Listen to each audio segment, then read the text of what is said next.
여러분들과 함께 나누는 말씀은 에베네셀 하나님이라는 제목으로 하나님 말씀을 나누려고 합니다. 제가 계속 말이 좀 헛나와서 사도행전이라고 얘기를 했는데 오늘 사무엘상 말씀 함께 나누려고 합니다. 네, 오늘은 조금 그 지형들을 조금 얘기는 할 것 같아서 미리 이 사무엘상 말씀을 나누기 전에 잠깐만 저희 이제 그림을 한번 보여드릴게요. 오늘 이 그림이 저희 여호와의 계획, 언약궤가 이동한 그 경로들을 나온 건데 그냥 딱 이렇게까지만 보여드리고 말씀 시작하도록 하겠습니다. 네, 내려주시면 될 것 같아요.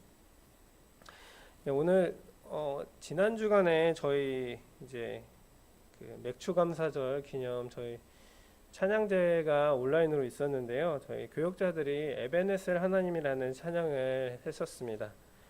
네, 뭐 성도 여러분들도 그 에베네셀이라는 뜻을 아마도 잘 아실 것 같은데요. 제가 다시 한번 설명을 드리면 이 에베네셀이라는 것은 돌이라는 에벤이라는 뜻과 그리고 도움이라는 에즈라라는 그 뜻이 모여서 그 도움의 돌이라는 뜻을 가지고 있습니다. 그래서 그 에베네셀이라는 그 단어가 만들어졌는데 이 에베네셀이라는 단어가 오늘 이 7장에도 나오고 그리고 또 다른 장에서도 나오지만 특별히 또 4장에서 나옵니다. 이 4장과 7장을 보면 이 두 장에서 동일한 이 에베네셀이 있었던 그 들판에서 이스라엘 백성들과 이스라엘과 그리고 블레셋이 서로 대치해서 전쟁을 하는 그런 내용들의 상황들이 나오는데 굉장히 그 상황과 그 내용이 굉장히 대비가 되는 것들을 볼 수가 있습니다. 사무엘상 4장에서의 이 이스라엘은 이 에베네셀에서 블레셋군에게 대패해서 약 4,000명 정도의 군사가 죽게 됩니다. 그리고 그 전쟁에서 패하게 되자 이스라엘 장로들이 모여서 회의를 엽니다. 회의를 열어서 하나님의 백성인 우리가 왜 패배했느냐라고 하는 그런 얘기들을 하면서 그 내놓은 방안들이 그러면 우리가 하나님의 임재 우리가 그 발등상이라고 표현하는 그 여호와의 궤를 가져다가 전쟁을 치르면 우리가 이길 거다라고 이제 회의를 합니다. 그리고 엘리가 있던 아까 지도에 살짝 있었는데 그 실로에 그 엘리 제사장이 있는 그 실로의 성전에 있던 법궤를 엘리의 두 아들인 홈니와 비느하스가 짊어지고 나와서 전쟁에 참여하도록 합니다. 그리고 그 여호와의 궤를 가지고 오자 이스라엘 백성들은 정말 땅이 진동할 듯이 환호하면서 자 이제 우리가 이길 것이다라고 생각을 했고 블레셋 군인들조차 이스라엘의 신이 이 전쟁터에 임했다라고 하면서 두려워 떨게 됩니다. 그런데 블레셋 군사들이 그렇게 떤 이후에 다시 그들이 군사를 추스려서 이스라엘을 공격하기 시작하자 홈니와 비느하스를 비롯해 이스라엘 백성 3만 명이 그 전투에서 죽게 됩니다. 여호와의 궤마저 그리고 나중에는 그 전쟁 이후에 그 블레셋 군인들에게 여호와의 궤도 빼앗기게 됩니다. 그리고 이 소식을 들은 엘리 제사장도 자신의 의자에서 앉아 있다가 그게 뒤로 넘어지면서 목이 부러져서 죽게 됩니다. 이렇게 이스라엘에 큰 재앙이 닥치는 내용들을 4장에서는 다루고 있습니다.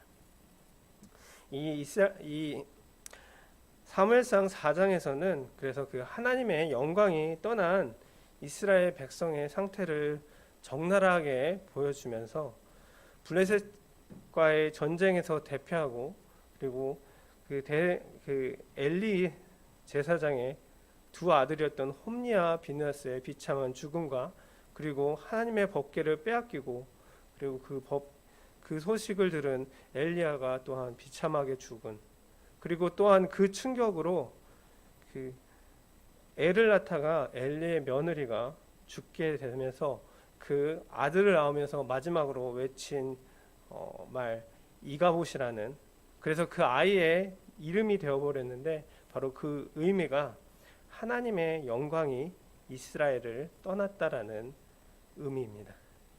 이렇게 4장은 정말 같은 에베네셀의 내용을 담고 있지만 너무나 다른 이야기를 담고 있습니다. 오늘 이 말씀 사무엘상 4장 22절 말씀, 그래서 제가 다시 한번 읽어보도록 하겠습니다.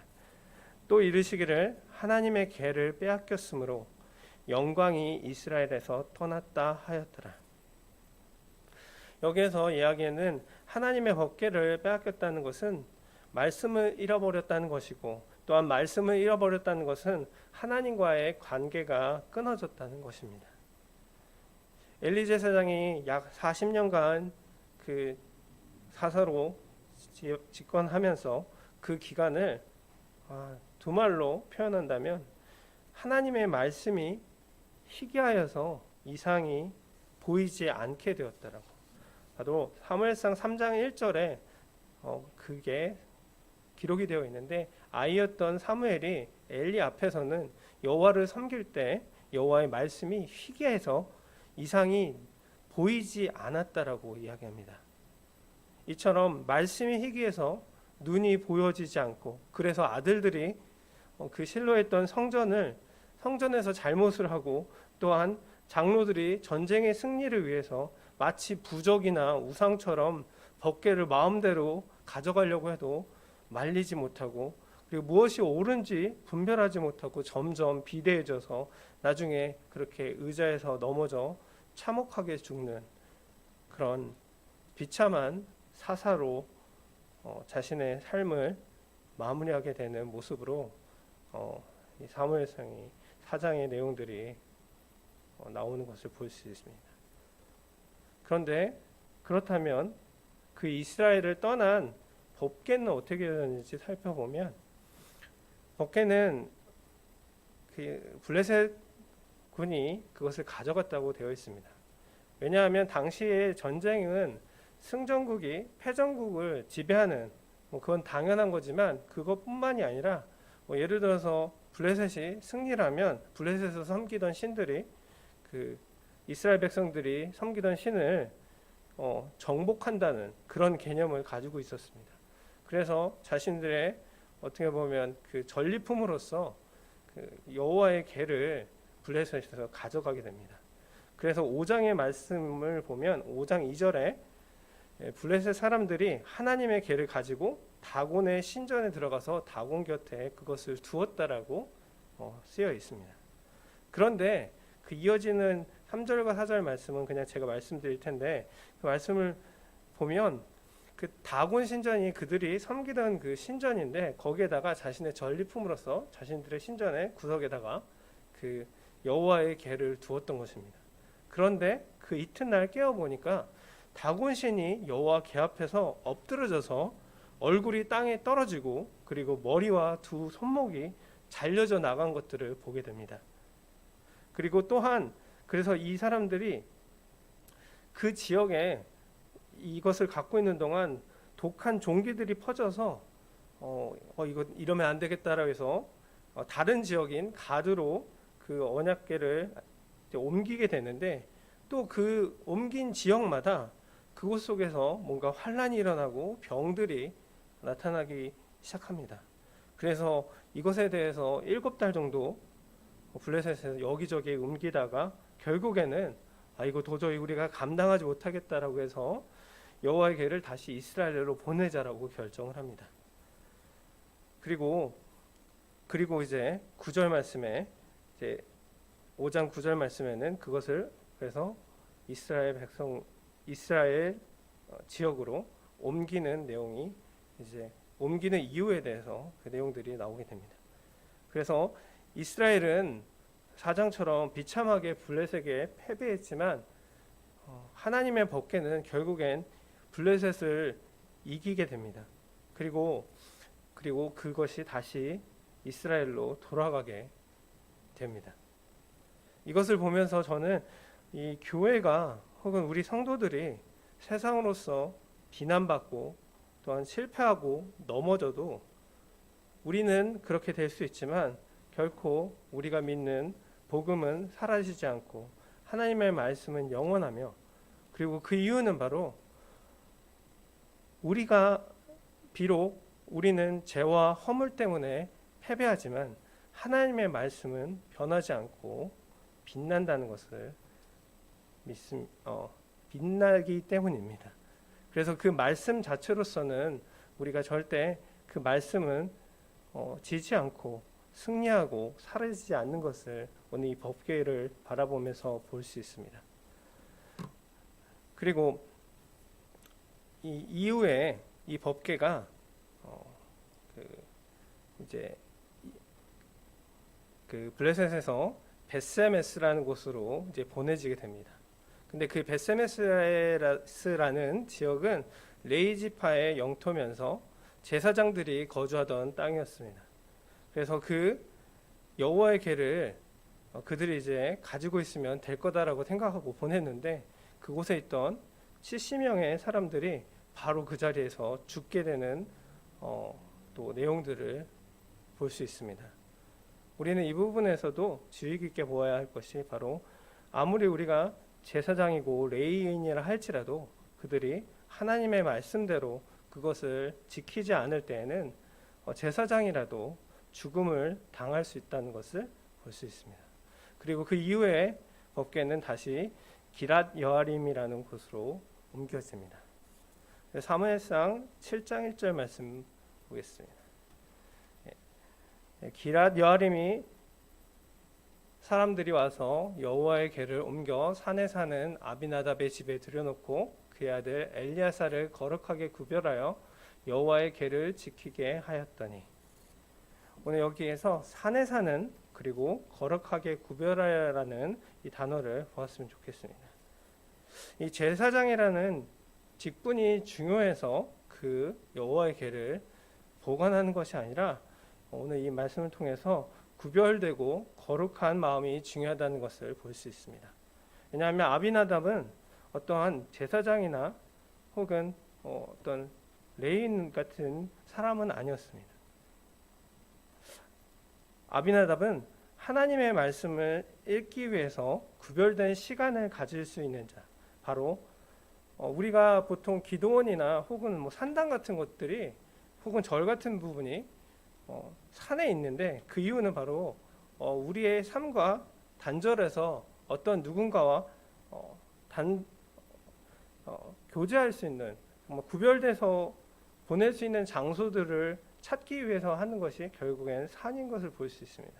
그래서 오늘 여기에서도 이 산의 산은이라고 하는 것은 바로 하나님과 교제하는 장소로서 산을 이야기하고 있고, 그리고 거룩하게 구별한다는 것, 바로 아비나답은 하나님의 말씀을 거룩하게 구별하여 하나님의 말씀을 가까이 할 수 있는 사람이었던 것을 이야기하고 있습니다. 그는 제사장도 아니었고 그의 집은 어떤 신전도 아니었음에도 불구하고 그래서 그 아비나답의 집에서 그 궤가 20년 동안 그곳에 머물 수 있었던 것입니다.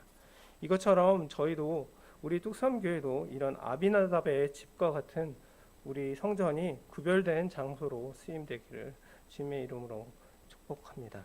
그리고 우리 성도들 또한 우리의 삶 속에서 하나님의 말씀을 위해 우리 자신을 거룩하게 구별할 수 있기를 축복합니다. 그리고 이 여호와의 궤는 다시 이 기랏 여아림에서 20년 동안 있으면서 이스라엘 백성들이 여호와를 사모했다라고 이야기합니다. 그리고 근데 이것이 다시 원래 있던 곳으로 돌아가지 못하고 여호와를 사모했다는 뜻에는 조금 이중적인 뜻이 있습니다. 바로 그들이 자신이 잘못했던 것들을 언약의 궤를 보면서 알 수 있지만 그와 함께 그것을 두려워하고 무서워하는 마음이 있어서 사모했다는 것을, 곁에 두자니 불편하고 두렵건대 또한 그 법궤가 없어지면 우리가 어떻게 되는지를 이스라엘 백성들이 너무나 잘 알고 그리고 그것을 깨닫게 됐었던 것입니다. 바로 그때 오늘 이 사무엘상의 주인공인 사무엘이 오늘 등장합니다. 그리고 그 등장하여서 미스바의 부흥회를 개최하게 됩니다. 저희가 뭐 미스바 집회 혹은 미스바 기도 운동, 뭐 기도회 등 이런 미스바라는 단어를 달고 어떤 장소들을 혹은 기도회를 여는 것들을 많이 볼 수 있는데, 바로 이 미스바라는 이 단어는 망대, 즉 파수꾼이 망보는 곳이라는 뜻의 지명입니다. 그래서 이것을 좀 풀어서 본다면 영적인 의미로 깨어 있으라라, 깨어 있어야 한다라는 그 뜻을 이야기하는 것이거든요. 우리가 어떤 괴로운 일에 슬퍼만 하지 말고 두려워하지 말고 여호와 앞에서 깨어서 내 자신을 회개하고 하나님 앞으로 나아오라는 그런 것입니다. 오늘 그래서 이것에 대해서 사무엘이 나타나며 이스라엘 백성들에게 사무엘상 7장 3절 말씀을 외칩니다. 우리 함께 이 말씀 같이 읽도록 하겠습니다. 사무엘이 이스라엘 온 족속에게 말하여 이르되 만일 너희가 전심으로 여호와께 돌아오려거든 이방 신들과 아스다롯을 너희 중에서 제거하고 너희 마음을 여호와께로 향하여 그만을 섬기라. 그리하면 너희를 블레셋 사람의 손에서 건져내시리라. 아멘. 이렇게 사무엘은 이스라엘 백성들에게 바로 전심으로 여호와께 돌아오려거든 너희의 마음을 여호와께 향하라고, 오직 그만 섬기라고 이야기하였습니다. 그리고 미스바에 모여서 물을 기울여서 여호와 앞에 부었다라고 이야기하고 있습니다. 이것은 바로 우리의 지금까지의 죄들을 모두 하나님 앞에 쏟아놓고 회개하겠다는 의미를 뜻하는 것입니다. 마치 그래서 물을 부어서 쏟아붓듯이 나의 마음을 이제 내가 여호와께 모두 다 내어놓고 회개한다는 것입니다. 그리고 이스라엘 백성들은 그렇게 회개한 이후에 금식하며 기도했다라고 이야기하고 있습니다. 우리가 회개의 방법으로 금식했다는 것을 우리가 흔히 금식 기도하는 이유를 생각해 보면 그럴 것입니다. 우리가 하나님과의 관계에서 깨지는 것을 죄라고 하는데, 바로 그 죄의 성격은 바로 내 의지대로 내 뜻대로 사는 것을 이야기합니다. 하나님의 말씀이 아닌 나의 생각과 나의 욕구대로 그것대로 사는 것, 그것이 바로 죄의 통로고 죄의 결과일 것입니다. 그래서 그것들을 중단하고 이스라엘 백성들은 금식하면서 기도했습니다.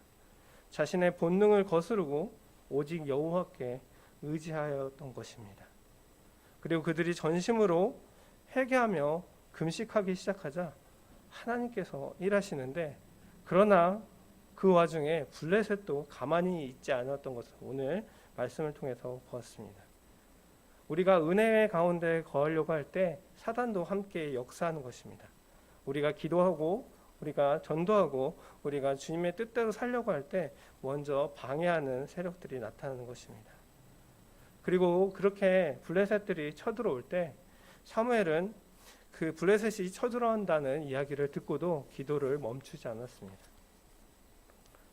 그리고 이스라엘 백성들도 이번 때만큼은 사무엘에게 우리를 위해서 쉬지 말고 부르짖어 기도해달라고 요구합니다.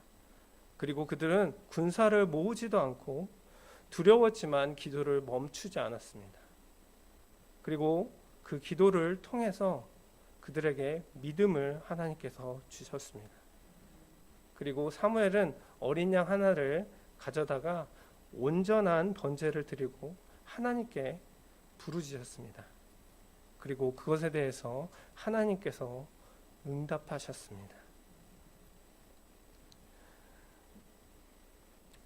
하나도 군사를 모으지 않고 두려운 가운데, 하지만 그들이 끊임없이 기도했던 그 이스라엘 백성과 사무엘에게 블레셋 군사들이 쳐들어왔을 때 이스라엘 백성들은 아무것도 하지 않았지만 날씨를 주관하셔서 이스라엘 백성들 앞에서 블레셋을 우레를 내려 그들을 어지럽게 하고 흩으신 다음에 스스로 무너지게 하고 결국엔 이스라엘 백성들이 승리하게 만드셨습니다. 하나님의 방법은 바로 하나님의 방법으로 우리가 그것에 순종해서 그대로 나아갈 때 하나님은 하나님의 방법대로 우리를 승리하게 만드십니다. 그리고 오늘 그 승리의 장소에서 4장과 그 비참했었던 그 4장의 그 내용들과 달리 오늘 7장의 말씀에서는 그 에베네셀의 그곳이 바로 승리의 장소로 하나님이 우리를 도우셨다는 의미의 에베네셀로 부르게 되었습니다. 똑같은 에베네셀의 그 똑같은 들판을 하나님의 도우심을 통해 바로 7장의 이 영광의 곳으로 변화시켰습니다. 그 변화의 차이는 바로 4장에서는 이스라엘 백성들은 자신들의 두려움이 닥치고 위기가 닥쳤을 때 기도하기보다는 회의하려고 했고, 전쟁에 패했을 때 왜 패했을까, 왜 졌을까의 생각을 하면서 그것에 대한 방책으로 하나님의 궤를 기도하는 것이 아니라 그 궤를 이용해서 내가 이길 수 있지 않을까 하는 하나님을 이용하려고 하는 모습들을 보였습니다. 그런 하나님의 궤를 부적처럼 사용하고 정작 하나님의 말씀을 들으려고 하지 않을 때 그들은 결국 그것이 우상을 섬기는 것이 되며 여전히 범죄하고 정말 겉으로만 경건하고 정말 그 경건의 내용이 없는 그런 부적과 같은 신앙생활들을 했었던 것들을 볼 수 있습니다. 하지만 이 7장에서의 모습에서는 달라진 그들의 모습을 볼 수 있습니다. 비록 그들에게 하나님의 궤가 없이 블레셋들을 당면했겠지만, 하지만 그들은 그 벽궤가 산 위에 그 엘리야살이 지키고 있는 기랏 여아림에 있다 할지라도 그 궤 속에서 능력이 있는 것이 아니라 바로 하나님께 전심으로 자신들이 기도할 때 하나님께서 역사하신다는 것들, 그리고 하나님께서 우리를 지키실 거라는 것을 믿었습니다. 그리고 그들의 자신의 죄들을 회개하고 자신들이 섬기던 우상을 버렸습니다. 그렇게 하나님께 전심으로 진정으로 의지할 때 하나님께서 역사하시고 오늘 우리를 여기까지 인도하셨다는 그 에베네셀의 기념비를 오늘 세우게 하셨습니다. 하나님은 우리의 도움이시며 또한 우리의 피난처이십니다. 하지만 우리는 그 도우려는 하나님을 떠나 바로 이 4장의 모습처럼 살려고 하는 때가 있습니다.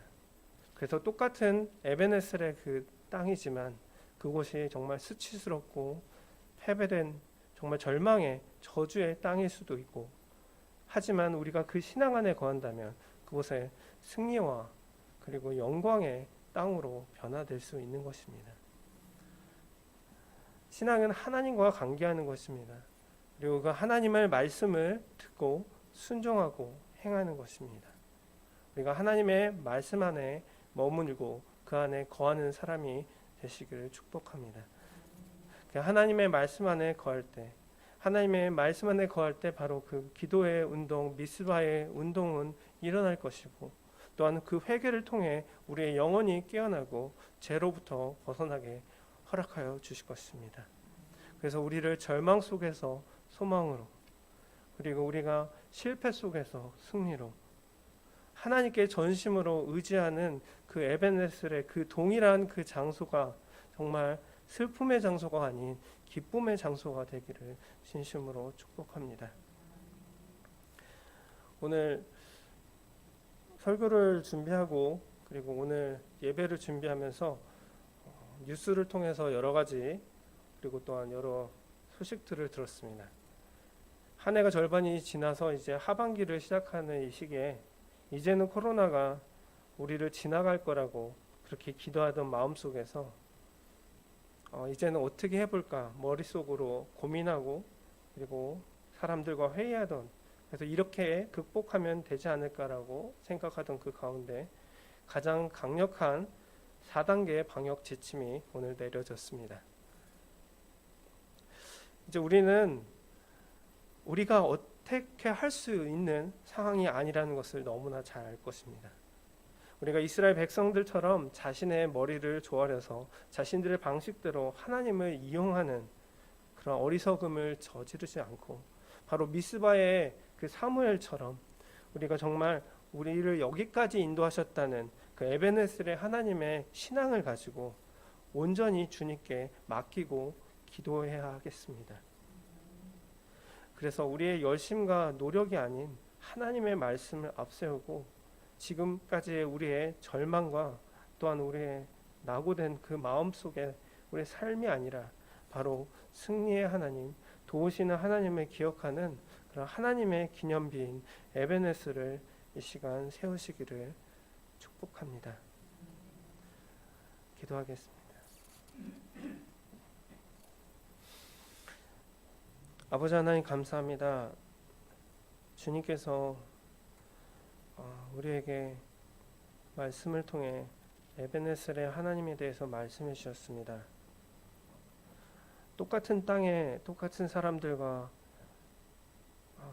똑같은 전쟁을 벌이는 것이었지만 그것 속에서 우리가 누구를 의지하고 누구를 바라보고 누구의 뜻대로 살아가느냐에 따라 그 결과가 너무나도 다르고 그리고 우리의 마음이 달랐다는 것을 주님께서 말씀으로 알려주셨습니다.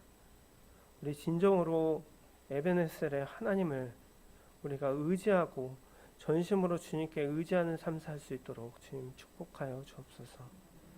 주님께 모든 것을 맡기오며 예수님 이름으로 기도했습니다. 아멘.